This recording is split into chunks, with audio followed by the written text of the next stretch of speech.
ಎಲ್ಲರಿಗೂ ನಮಸ್ಕಾರ. ನನ್ನ ಹೆಸರು ಡಾಕ್ಟರ್ ಅಮ್ಮತಾಯನ್, ಅರ್ಥಶಾಸ್ತ್ರ ಸಹಾಯಕ ಪ್ರಾಧ್ಯಾಪಕರು, ಸರ್ಕಾರಿ ಪ್ರಥಮ ದರ್ಜೆ college Tiptur. Today let's discuss about main determinants of the supply of money. ಹಣದ ಪೂರೈಕೆಯನ್ನು ನಿರ್ಧರಿಸುವಂತಹ ಸಂಗತಿಗಳು ಅಥವಾ ಅಂಶಗಳು ಯಾವುದು ಅನ್ನೋದನ್ನು ನಾವಿಲ್ಲಿ ನೋಡೋಣ. Monetary base and the money multiplier. ಒಂದು ಹಣದ ಒಂದು ಆಧಾರದ ಮೇಲೆ, ಇನ್ನೊಂದು ಹಣದ ಗುಣಕದ ತತ್ವದ ಆಧಾರದ ಮೇಲೆ ನಾವು ಎರಡು ಭಾಗಗಳಲ್ಲಿ ನಾವು ಇದನ್ನು ಮಾನಿಟರಿ ಹಣದ ಪೂರೈಕೆಯನ್ನು ನಿರ್ಧರಿಸುವ ಅಂಶಗಳನ್ನು ಗಮನಿಸ್ತೀವಿ. Main determinants of the supply of money are a monetary base and the money multiplier. These two broad determinants of money supply are in turn influenced by a number of other factors.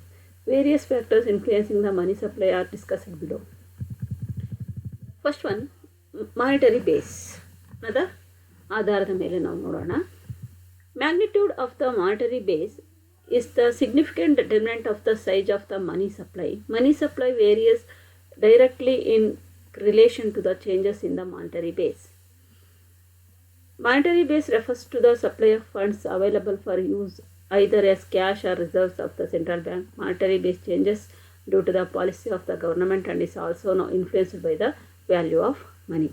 ಇಲ್ಲಿ ನಾವು ಪ್ರಮುಖವಾಗಿ ಹಣದ ಆಧಾರದ ಮೇಲೆ ಹಣದ ಪೂರೈಕೆ ನಿರ್ಧರಿಸುವ ಅಂಶಗಳ ಬಗ್ಗೆ ನಾವು ತಿಳ್ಕೊಳ್ತಾ ಇದ್ದೀವಿ. Magnitude of the monetary base is the significant determinant by the of the size of money supply ಅಂತ ಹೇಳ್ತಾರೆ.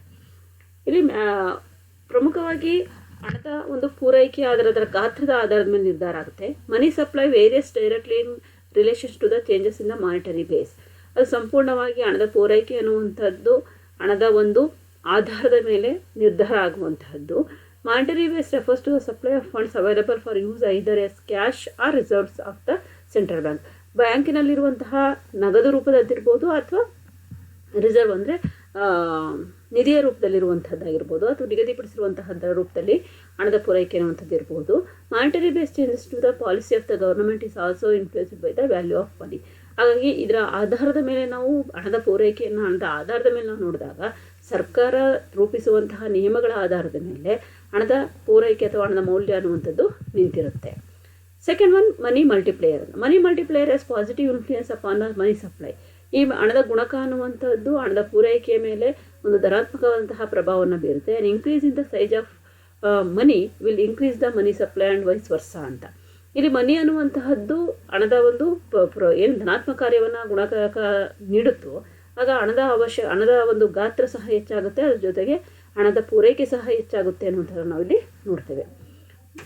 ಮೂರನೇದು, reserve ratio. Reserve ratio is also an important determinant of money supply.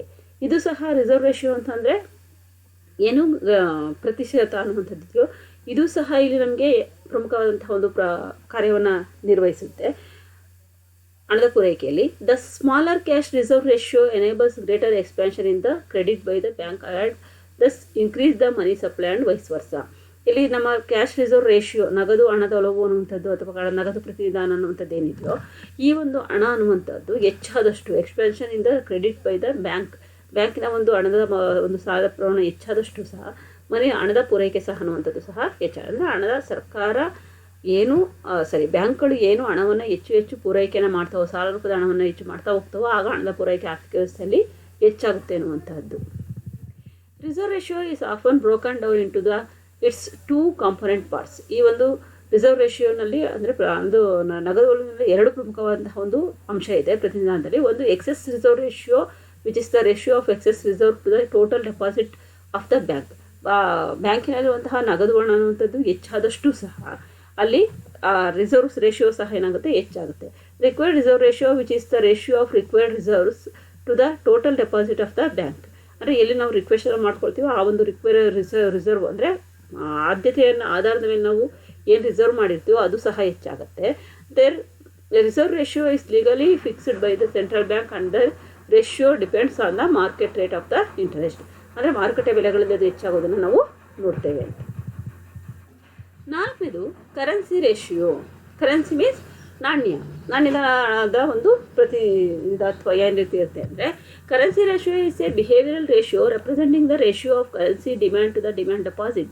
The effective of the currency ratio on the money multiplier cannot clearly recognised because enters both as a numerator or and a denominator in the money multiplier expression, but as long as the ratio is less than unity, a rise in the C ratio must reduce the multiplier. Currency ratio ಮತ್ತು ಮನಿ ratio ಅಂತ ನಾವಿಲ್ಲಿ ನೋಡ್ತೀವಿ.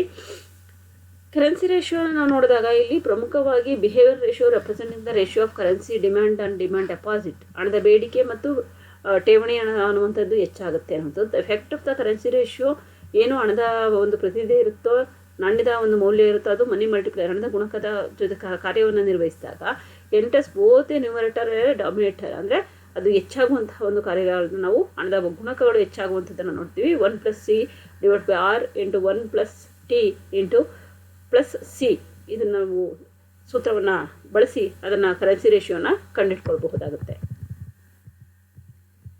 ಐದನೇದು confidence in bank ಮನಿ ಅಂತ. Confidence in bank money ಅಂತಂದರೆ general economic condition affect the confidence of the public in bank money and thereby influence the currency ratio. General economy condition ಅಂದರೆ ಆರ್ಥಿಕವಾಗಿ ಸಾಮಾನ್ಯವಂತಹ ಒಂದು ಆರ್ಥಿಕ ಸ್ಥಿತಿಗತಿಗಳನ್ನು ನಾವು ಗಮನಿಸಿದಾಗ ಪಬ್ಲಿಕ್ ಇನ್ ಬ್ಯಾಂಕ್ ಮನಿ ಅಂದರೆ ಸಾರ್ವಜನಿಕರು ಬ್ಯಾಂಕಿನಲ್ಲಿ ಹುಟ್ಟಿರುವಂತಹ ಹಣದ ಬಗ್ಗೆ ನಾವು ನೋಡಿದಾಗ influence the currency ratio and the reserve ratio during recession, confidence in bank money is low and as a result C/R ratio rise. ಅಂದರೆ ಇಲ್ಲಿ ಹಣದ ಒಂದು ಆರ್ಥಿಕ ವ್ಯವಸ್ಥೆಯಲ್ಲಿ ನಾವು ನೋಡಿದಾಗ ಸಾಮಾನ್ಯವಾಗಿ ಕಂಡುಬರುವಂಥದ್ದು ಏನಪ್ಪ ಅಂತಂದರೆ ಇನ್ಫ್ಲೂಯೆನ್ಸ್. ಅದು ಬರುವಂತಹ ಸಂದರ್ಭದಲ್ಲಿ ಸಹಜವಾಗಿಯೇ ರಿಸರ್ವ್ ರೇಷಿಯೋ ಅನ್ನುವಂಥದ್ದು ಮತ್ತು ಕರೆನ್ಸಿ ರೇಷಿಯೋ ಅನ್ನುವಂಥದ್ದು ಹೆಚ್ಚಾಗುತ್ತೆ. ಪರಿಣಾಮವಾಗಿ ಬ್ಯಾಂಕ್ ಮನಿ ಈಸ್ ಲೋ, ಅಂದರೆ ಹಣದ ಬ್ಯಾಂಕಿನಲ್ಲಿ ಹಣ ಅನ್ನುವಂಥದ್ದು ಕಡಿಮೆ ಆಗುತ್ತೆ. As a result C/R ratio is rise. ಸಹಜವಾಗಿಯೇ ಅದು ಕರೆನ್ಸಿ ರೇಷಿಯೋ ಮತ್ತು ರಿಸರ್ವ್ ರೇಷಿಯೋ ಎರಡೂ ಸಹ ಹೆಚ್ಚಾಗ್ತವೆ ಅನ್ನುವಂಥದ್ದು. Conversely, during the prosperity C/R ratio tend to be low when confidence in banks is high ಅಂತ. 6 time deposit ratio. Time deposit ratio ಅಂದರೆ ಸಮಯ ಬೇಡಿಕೆ ಸ್ಥಿತಿಸ್ಥಾಪಕತೆಯಲ್ಲಿ ಡೆಪಾಸಿಟ್ ಅಂದರೆ ಠೇವಣಿ, ಸಮಯದ ಠೇವಣಿ ಅನ್ನುವಂಥದ್ದು. Time deposit ratio which represent the ratio of time deposit to the demand deposit is a behaviour parameter having negative effect on the money multiplier. ಇದು negative ಎಫೆಕ್ಟನ್ನು ಉಂಟು ಮಾಡುತ್ತೆ ಮನಿ ಅಂದರೆ ಹಣದ ಗುಣಕದ ಮೇಲೆ. And the money supply a rise is not reduce M and thereby the supply of money decreases. ಇಲ್ಲಿ reserve ratio ಮೇಲೆ ಇದು ನೆಗೆಟಿವ್ ಪರಿಣಾಮವನ್ನು ಬೀರೋದ್ರಿಂದ ಡೆಪಾಸಿಟ್ ರೇಷಿಯೋ ಮೇಲೆ ಹಣದ ಗುಣಕ ಅನ್ನುವಂಥದ್ದು ನೆಗೆಟಿವ್ ಒಂದು ಪರಿಣಾಮವನ್ನು, ಋಣಾತ್ಮಕ ಒಂದು ಪರಿಣಾಮವನ್ನು ಬೀರೋದ್ರಿಂದಾಗಿ ಸಹಜವಾಗಿಯೇ money supply rise into reduce the money supply ಹಣದ thereby the supply of money decreases. ಸಹಜವಾಗಿ ಹಣದ ಪೂರೈಕೆ ಅನ್ನುವಂಥದ್ದು ಏನಾಗುತ್ತೆ, ಕಡಿಮೆ ಆಗುತ್ತೆ ಅನ್ನುವಂಥದ್ದು. ವ್ಯಾಲ್ಯೂ ಆಫ್ ಮನಿ, ಹಣದ ಮೌಲ್ಯ ಅನ್ನುವಂಥದ್ದು ನೆಕ್ಸ್ಟ್ ಪಾಯಿಂಟು.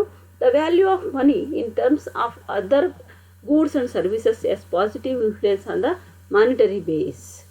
ಇಲ್ಲಿ ಹಣದ ಮೌಲ್ಯ ಅನ್ನುವಂಥದ್ದು ಪ್ರಮುಖವಾಗಿ ನಿರ್ವಹಿಸುವಂತಹ ಕಾರ್ಯ ಏನಪ್ಪ ಅಂತಂದರೆ ಹಣದ ಮೌಲ್ಯ ಅನ್ನುವಂಥದ್ದು ಇಲ್ಲಿ ಹೆಚ್ಚಾಗುತ್ತೆ. ಅಂದರೆ the value of money in terms of other goods and services has positive influence in the monetary base. ಹಣದ ಆಧಾರದ ಮೇಲೆ ಇದು ಪ್ರಮುಖವಾದಂತಹ ಒಂದು ಹಣದ ಮೌಲ್ಯ ಅನ್ನುವಂಥ ಕಾರ್ಯವನ್ನು ನಿರ್ವಹಿಸುತ್ತೆ. ಆ್ಯಂಡ್ ಎನ್ಸ್ ಅಂದ ಮನಿ ಸ್ಟಾಕ್ ಮತ್ತು ಬಂಡವಾಳ ಸಂಗ್ರಹಣೆ ಮೇಲೆ ಅಥವಾ ಹಣದ ಒಂದು ಸಂಗ್ರಹದ ಆಧಾರದ ಮೇಲೂ ಸಹ ಇದು ಪ್ರಮುಖವಾದಂತಹ ಒಂದು ಪರಿಣಾಮವನ್ನು ಉಂಟು ಮಾಡುತ್ತೆ. 8 ರಿಯಲ್ ಇನ್ಕಮ್ ಅಂದರೆ ಆದಾಯ, ನೈಜ ಆದಾಯ. Real income has a positive influence on the money multiplier and hence on the money supply. ಈ ನೈಜ ಆದಾಯ ಅನ್ನುವಂಥದ್ದು ಹಣದ ಗುಣಕದ ಮೇಲೆ ನೇರವಾದಂತಹ ಒಂದು ಧನಾತ್ಮಕ ಪರಿಣಾಮವನ್ನು ಉಂಟು ಮಾಡುತ್ತೆ. ಹಾಗೆ ಹಣದ ಪೂರೈಕೆ ಮೇಲೂ ಸಹ ಧನಾತ್ಮಕ ಪರಿಣಾಮವನ್ನು ಉಂಟು ಮಾಡುತ್ತೆ. A or C in real income will tend to increase the money multiplier and thus the money supply and vice versa. ಇಲ್ಲಿ ಇನ್ಕ್ರೀಸ್ ದ ಮನಿ ಮಲ್ಟಿಪ್ಲೇಯರ್, ಹಣದ ಗುಣಕ ಅನ್ನುವಂಥದ್ದು ಹೆಚ್ಚಾಗುತ್ತೆ, ಜೊತೆಗೆ ಹಣದ ಪೂರೈಕೆ ಅನ್ನುವಂಥದ್ದು ಸಹ ಅದರ ಜೊತೆಲೆ ವೈಸ್ ವರ್ಸ ಅಂದರೆ ಕಡಿಮೆ ಆಗುತ್ತೆ ಅಂತ. ಯಾವಾಗ ಹಣದ ಗುಣಕ ಹೆಚ್ಚಾಗುತ್ತೋ ಆಗ ಹಣದ ಪೂರೈಕೆ ಕಡಿಮೆ ಇರುತ್ತೆ, ಹಣದ ಪೂರೈಕೆ ಹೆಚ್ಚಾದರೆ ಹಣದ ಗುಣಕ ಅನ್ನುವಂಥದ್ದು ಕಡಿಮೆ ಆಗುತ್ತೆ ಅನ್ನುವಂಥದ್ದನ್ನು ನಾವು ತಿಳ್ಕೊಳ್ಬಹುದು. 9 interest rate. Interest rate as A positive effect on the money multiplier. ಬಡ್ಡಿ ದರವೂ ಸಹ ಒಂದು ಹಣದ ಗುಣಕದ ಮೇಲೆ ನೇರವಾದಂತಹ ಒಂದು ಪರಿಣಾಮವನ್ನು, ಧನಾತ್ಮಕವಾದಂತಹ ಪರಿಣಾಮವನ್ನು ಉಂಟು ಮಾಡುತ್ತೆ. ಜೊತೆಗೆ ಹಣದ ಪೂರೈಕೆ ಮೇಲೂ ಸಹ ಈ rise in the interest rate, ಯಾವಾಗ ಹಣದ ಬಡ್ಡಿ ದರ ಅನ್ನುವಂಥದ್ದು ಹೆಚ್ಚಾಗುತ್ತೋ will reduce the reserve ratio. ಸಹಜವಾಗಿ ರಿಸರ್ವ್ ರೇಷಿಯೋ ಅನ್ನುವಂಥದ್ದು ಕಡಿಮೆ ಆಗುತ್ತೆ, which raises the money multiplier. ಯಾವಾಗ ರಿಸರ್ವ್ ರೇಷಿಯೋ ಕಡಿಮೆ ಆಗುತ್ತೋ ಆವಾಗ ಹಣದ ಗುಣಕ ಹೆಚ್ಚಾಗುತ್ತೆ. And as increase the money supply and vice versa. ಜೊತೆಗೆ ಹಣದ ಪೂರೈಕೆ ಅನ್ನುವಂಥದ್ದು ಹೆಚ್ಚಾಗುತ್ತೆ ಅನ್ನೋದನ್ನು ನೋಡಬಹುದು. 10th one, monetary policy. Monetary means ಹಣಕಾಸು ನೀತಿ. ಹಣಕಾಸು ನೀತಿಗೆ ನಾವು ನೋಡಿದಾಗ monetary policy has positive or negative influence on the money multiplier and hence on the money supply depending upon whether reserve requirements are lowered or raised. If reserve requirements are raised, the value of reserve ratio will rise, reducing the money multiplier and thus the money supply and vice versa. ಇಲ್ಲಿ ನಾವು ಮನಿ multiplier ಹಣದ ಒಂದು ನೀತಿಗಳು, ಹಣಕಾಸಿನ ನೀತಿ ಎನ್ನುವಂಥದ್ದು ಏನಿದೆ ಅಂತ ನಾವು ನೋಡಿದಾಗ ಪಾಸಿಟಿವ್ ಆರ್ ನೆಗೆಟಿವ್ ಎರಡೂ ರೀತಿಯಲ್ಲೂ ಸಹ ಇದು ಕಾರ್ಯವನ್ನು ನಿರ್ವಹಿಸುತ್ತೆ. Hence the money supply depending upon whether reserve requirements are lowered or raised. ಕಡಿಮೆ ಅಥವಾ ಹಣದ ಪೂರೈಕೆ ಅನ್ನುವಂಥದ್ದು ಕಡಿಮೆ ಅಥವಾ ಹೆಚ್ಚು ಆದಾಗ, if reserve requirements are raised, ಯಾವಾಗ ಹಣದ ಒಂದು ಪ್ರತಿನಿಧಿ ಅಂದರೆ ರಿಸರ್ವ್ ರಿಕ್ವೈರ್ಮೆಂಟ್ ಏನಿರುತ್ತೋ ಹೆಚ್ಚಾಗುತ್ತೋ ಆಗ value of reserve ratio will rise. ಸಹಜವಾಗಿಯೇ ಅದರ ಹಣದ ಮೌಲ್ಯ ಅನ್ನುವಂಥದ್ದು ಸಹ ಹೆಚ್ಚಾಗುತ್ತೆ. ಮನಿ ಮಲ್ಟಿಪ್ಲೇಯರ್ ಸಹ ಅಂದರೆ ಹಣದ ಗುಣಕ ಸಹ ಹೆಚ್ಚಾಗುತ್ತೆ, ಹಾಗೆ ಹಣದ ಪೂರೈಕೆ ಸಹ ಹೆಚ್ಚಾಗುತ್ತೆ ಅನ್ನೋದನ್ನು ನಾವು ಇದರಲ್ಲಿ ತಿಳ್ಕೊಳ್ಬಹುದು. 11th one, seasonal factors. Seasonal factors have negative effect on the money multiplier and hence on the money stock. During the holidays periods, the currency ratio will tend to rise, thus reducing the money multiplier and thereby the money supply. Seasonal factors have negative effect. ಈ ಒಂದು ಧನಾತ್ಮಕ ಅಂದರೆ ಸಮಯಕ್ಕೆ ಅಥವಾ ಸಂದರ್ಭಕ್ಕೆ ತಕ್ಕಂತೆ ಬದಲಾವಣೆ ಅನ್ನುವಂಥದ್ದರಲ್ಲಿ ಧನಾತ್ಮಕವಂತದಕ್ಕಿಂತ ಋಣಾತ್ಮಕವಾದ ಪರಿಣಾಮವನ್ನು ಇದು ಹಣದ ಗುಣಕದ ಮೇಲೆ ಬೀಳುತ್ತೆ. ಮನಿ ಸ್ಟಾಕ್ ಹಣದ ಪೂರೈಕೆ ಮೇಲೂ ಸಹ during holidays periods the currency ratio will tend to rise. ಯಾವಾಗ ಹಾಲಿಡೇ ಪೀರಿಯಡ್ಸ್ ಇರುತ್ತೋ ಅವಾಗ ಕರೆನ್ಸಿ ರೇಷಿಯೋ ಸಹ ಏನಾಗುತ್ತೆ ಹೆಚ್ಚಾಗುತ್ತೆ, but reducing the money multiplier. But ಹಣದ ಗುಣಕ ಅನ್ನುವಂಥದ್ದು ಕರೆನ್ಸಿ ರೇಷಿಯೋ ಹೆಚ್ಚಾಗುತ್ತೆ, ಬಟ್ ಹಣದ ಗುಣಕ ಅನ್ನುವಂಥದ್ದು ಕಡಿಮೆ ಆಗುತ್ತೆ. And thereby the money supply, ಇದು ಹಣದ ಪೂರೈಕೆ ಮೇಲೂ ಸಹ ಪ್ರಭಾವವನ್ನು ಬೀರುತ್ತೆ ಅಂತ. ಇದಿಷ್ಟು ಹಣದ ಪ್ರಮುಖವಾದಂತಹ ಒಂದು ಡೆಟರ್ಮಿನೇಷನ್ ಅನ್ನುವಂಥದ್ದನ್ನು ಹೇಳ್ತೀವಿ. ಹಾಗೆ reserve bank of India classifies factors determining money supply into the following categories. Reserve bank ಹೇಳುವಂತಹ ಒಂದು ಭಾರತದ ಹಣದ ಒಂದು ಪರಿಣಾಮದ ಮೇಲೆ ಏನು ಹಣದ ಪೂರೈಕೆಯನ್ನು ನಿರ್ಧರಿಸುವಂತಹ ಅಂಶಗಳು ಯಾವುದು ಅಂತ ರಿಸರ್ವ್ ಬ್ಯಾಂಕ್ ಕೆಲವೊಂದನ್ನು ಹೇಳುತ್ತೆ. ಅದರಲ್ಲಿ ಒಂದು government borrowing from banking system. ಸರ್ಕಾರ ಏನು ಸರ್ಕಾರದ ಒಂದು ಕೊಳ್ಳುವಿಕೆ ಅನ್ನುವಂಥದ್ದು ಬ್ಯಾಂಕಿಂಗ್ ಸಿಸ್ಟಮ್ನ ಪದ್ಧತಿಯ ಬಗ್ಗೆ ಹೇಳಿದೆ. Second one, borrowing of the private R commercial sectors from the banking system. Third one, changes in net foreign assets held by the reserve bank of India caused by changes in balance of payments position. And last one, government's currency liabilities and the public. ಇಲ್ಲಿ ಪ್ರಮುಖವಾಗಿ reserve bank 4 ರೀತಿಯಾದಂತಹ ಒಂದು ಹಣದ ಪೂರೈಕೆಯನ್ನು ನಿರ್ಧರಿಸುವ ಅಂಶಗಳನ್ನು ಸೇರಿಸುತ್ತೆ. ಒಂದು, ಸರ್ಕಾರ ಕೊಂಡುಕೊಳ್ಳುವಂತಹ ಅಂದರೆ borrowing from the banking system. ಸರ್ಕಾರ ಯಾವ ಬ್ಯಾಂಕ್ಗಳ ಒಂದು ಪದ್ಧತಿಯಲ್ಲಿ ಯಾವ ರೀತಿ ಬಾರೋವನ್ನು ಮಾಡಿಕೊಳ್ಳುತ್ತೆ ಅನ್ನುವಂಥದ್ದನ್ನು ಹೇಳುತ್ತೆ. ಎರಡನೇದು, borrowing of the private and commercial sectors. ವಾಣಿಜ್ಯ ಮತ್ತು ಖಾಸಗೀಕರಣದ ಆಧಾರದ ಮೇಲೆ ಬ್ಯಾಂಕಿಂಗ್ ಪದ್ಧತಿಯಲ್ಲಿ ಯಾವ ರೀತಿ ಬಾರೋ ಆಗುತ್ತೆ ಅನ್ನುವಂಥದ್ದು. ಮೂರನೇದು, changes in net foreign assets held by the reserve bank India caused by changes in balance of payments position. ಈ ಒಂದು ಪಾವತಿ ಶುಲ್ಕಿನ ಮೇಲೆ ಯಾವ ರೀತಿಯ ಪರಿಣಾಮವನ್ನು ವಿದೇಶಿ ಒಂದು ಹೂಡಿಕೆ ಅಥವಾ ವಿದೇಶಿ ಹಣದ ಆಧಾರದ ಮೇಲೆ ಅಥವಾ ಆಸ್ತಿಗಳ ಆಧಾರದ ಮೇಲೆ ನಾವು ನೋಡಿದಾಗ reserve bank India caused by the changes ಅಂದರೆ ಭಾರತದ ಒಂದು ಕೇಂದ್ರ ಬ್ಯಾಂಕು ಯಾವ ರೀತಿಯ ಒಂದು ಕಾರಣಗಳನ್ನು ಭಾರತದ ಒಂದು ಪಾವತಿ ಶುಲ್ಕಿನ ಮೇಲೆ ಉಂಟಾಗುತ್ತೆ ಅನ್ನೋದನ್ನು ಹೇಳುತ್ತೆ. ಹಾಗೆ government currency liabilities to the public, ಸರ್ಕಾರದ ಒಂದು ನಾಣ್ಯ ಮತ್ತು ಆಸ್ತಿಗಳು, ಹಾಗೆ ಹೊಣೆಗಾರಿಕೆಗಳು ಅಂತ ಹೇಳ್ತೀವಿ, ಮತ್ತು ಸಾರ್ವಜನಿಕರ ಆಧಾರದ ಮೇಲೆ, ಇವುಗಳ ಮೇಲೆ ಯಾವ ರೀತಿ ನೋಡುತ್ತೆ. ಮೊದಲನೇದು, bank credit to the government. Bank credit ಅಂದರೆ ಗೌರ್ನಮೆಂಟ್ ಮೇಲೆ ಯಾವ ರೀತಿ ಕ್ರೆಡಿಟ್ ಆಗುತ್ತೆ ಅಂತ. ಕ್ರೆಡಿಟ್ ಅಂದರೆ ಸಹ when the government expenditure exceeds government revenue, there is deficit in government's budget, then it results to borrowing from the reserve bank of India which creates new currency notes for the purpose. ಯಾವಾಗ ಸರ್ಕಾರದ ವೆಚ್ಚಗಳು ಹೆಚ್ಚಾಗುತ್ತೋ ಆಗ ಸರ್ಕಾರ ಹೊಸ ಹಣವನ್ನು ಉತ್ಪಾದನೆ ಮಾಡುವಂತೆ ಅಥವಾ ಹೊಸ ಹಣದ ಒಂದು ಉತ್ಪಾದನೆಗೆ ಕೈ ಹಾಕುವಂತಹದ್ದನ್ನು ನೋಡ್ತೀವಿ. This creation of new currency for financing the deposit of the central government budget is known as the monetisation of deficit. ಈ ಒಂದು ಹಣದ ಪೂರೈಕೆ, ಹಣದ ಒಂದು ಕೊರತೆಗೆ ಯಾವಾಗ ಸೃಷ್ಟಿಯಾಗುತ್ತೋ ಆಗ ಹಣದ ಪೂರೈಕೆಯನ್ನು ಹೆಚ್ಚಿಸುವಂತಹ ಕೆಲಸವನ್ನು ಸರ್ಕಾರ ಮಾಡುತ್ತೆ ಅನ್ನೋದು. It was precisely called deficit financing. ಇದನ್ನು ನಾವೇಂತ ಕರಿತೀವಿ ಅಂದರೆ ಕೊರತೆ ಒಂದು ಹಣಕಾಸು ಅಂತ ಕರಿತೀವಿ. Monetization of deficit is an important source of change in money supply in the economy. ಇದು ಬಹಳ ಪ್ರಮುಖವಾದಂತಹ ಒಂದು ಮಹತ್ವವನ್ನು ಹಣದ ಪೂರೈಕೆ ಮೇಲೆ ಆರ್ಥಿಕ ವ್ಯವಸ್ಥೆಯಲ್ಲಿ ಉಂಟು ಮಾಡುತ್ತೆ. It may be noted here that since 1995 a good part of the budget deficit is finance through open market operation by RBI selling government securities to the banks. ಸರ್ಕಾರ ಬ್ಯಾಂಕ್ಗಳನ್ನು ಆಧಾರವಾಗಿ 1995 ಅದರಲ್ಲೂ ಮುಖ್ಯವಾಗಿ ಬಜೆಟ್ ಡೆಫಿಸಿಟ್ ಏನು ಈ ಡೆಫಿಸಿಟ್ ಫೈನಾನ್ಸನ್ನು ಮಾಡ್ತೋ ಅಂದರೆ ಕೊರತೆ ಹಣಕಾಸು ಅಥವಾ ಕೊರತೆ ಹಣವನ್ನು ಮಂಡಿಸುತ್ತೋ ಆಗ ಮಾರುಕಟ್ಟೆಯ ಮೇಲೆ RBI ಸೆಲ್ಲಿಂಗ್ ಅಂದರೆ ಏನು ಸರ್ಕಾರ ಒಂದು ಮಾರುಕಟ್ಟೆಯ ವ್ಯವಸ್ಥೆಯಲ್ಲಿ ಪ್ರಮುಖವಾದಂತಹ ಹಣದ ಪೂರೈಕೆಯನ್ನು ಹೆಚ್ಚಿಸುವಂತಹ ಒಂದು ಕಾರ್ಯಕ್ಕೋಸ್ಕರ ಅಲ್ಲಿ ಬ್ಯಾಂಕಿಗೆ ಹೆಚ್ಚು ಒತ್ತಡವನ್ನು ಹಾಕಿರುವಂಥದ್ದನ್ನು ನೋಡ್ತೀವಿ ನಾವು. Second one, bank credit to the commercial or private sector. Bank credit to the commercial or private sector. Bank credit to the commercial or private sector ಅಂದರೆ ಇಲ್ಲಿ the private sector also borrows from the banking system. ಅಂದರೆ ಖಾಸಗಿಯವರು ಸಹ ಬ್ಯಾಂಕ್ಗಳಿಂದ banking ಪದ್ಧತಿಯಲ್ಲಿ ಒಂದು ಸಹಾಯವನ್ನು ಮಾಡ್ತವೆ. When its own resource are less than the its total expenditure. ಒಟ್ಟು ವೆಚ್ಚದಲ್ಲಿ ಅಥವಾ ರಿಸೋರ್ಸ್ ಸಂಪನ್ಮೂಲಗಳಲ್ಲಿ ಇದು ಹೆಚ್ಚಾಗಿ ಸರ್ಕಾರ ಅಂದರೆ ಬ್ಯಾಂಕ್ಗಳಿಂದಲೂ ಸಹ ಪ್ರೈವೇಟ್ ಸೆಕ್ಟರು ಸಹ ಪಡ್ಕೊಳ್ತವೆ. This also adds to the money supply with the public because when banks lend they create credit. This also affects the money supply in the same manner as the government borrowing from the banking system. ಏನು ಸರ್ಕಾರ ಸಹ ಇಲ್ಲಿ ಜನರ ಒಂದು ರೀತಿಯಲ್ಲಿ ಅಂದರೆ ಸಾರ್ವಜನಿಕ ವ್ಯವಸ್ಥೆಯ ರೂಪದಲ್ಲಿಯೇ ಸಹ ಸರ್ಕಾರವೂ ಸಹ ಬ್ಯಾಂಕ್ಗಳಿಂದ ಸಾಲವನ್ನು ಪಡೆದುಕೊಳ್ಳುವಂತಹ, ಅದನ್ನು ಉತ್ಪಾದನೆಯಲ್ಲಿ ತೊಡಗಿಸಿಕೊಳ್ಳುವಂತಹ ಹಣದ ಪೂರೈಕೆಯನ್ನು ಹೆಚ್ಚು ಮಾಡುವಂತಹ ಕೆಲಸವನ್ನು ಮಾಡುತ್ತೆ. There is however N important difference whereas government can borrow more or less compulsorily from Reserve Bank of India. ಸರ್ಕಾರ ಅನ್ನುವಂಥದ್ದು ಹೆಚ್ಚು ಅಥವಾ ಕಡಿಮೆ ಯಾವುದೇ ಒಂದು ರೂಪದಲ್ಲಿ ರಿಸರ್ವ್ ಬ್ಯಾಂಕಿನಿಂದ ಕಂಪಲ್ಸರಿಯಾಗಿ ಹಣವನ್ನು ತೆಗೆದುಕೊಳ್ಳುತ್ತೆ. The private sector cannot do so far from the commercial banks. ಆದರೆ ಖಾಸಗಿ ವಾಣಿಜ್ಯ ಬ್ಯಾಂಕ್ಗಳಿಂದ ಇದಕ್ಕೆ ಪಡ್ಕೊಳ್ಳೋದಿಲ್ಲ ಅನ್ನುವಂಥದ್ದು. Third one, changes in net foreign exchange assets.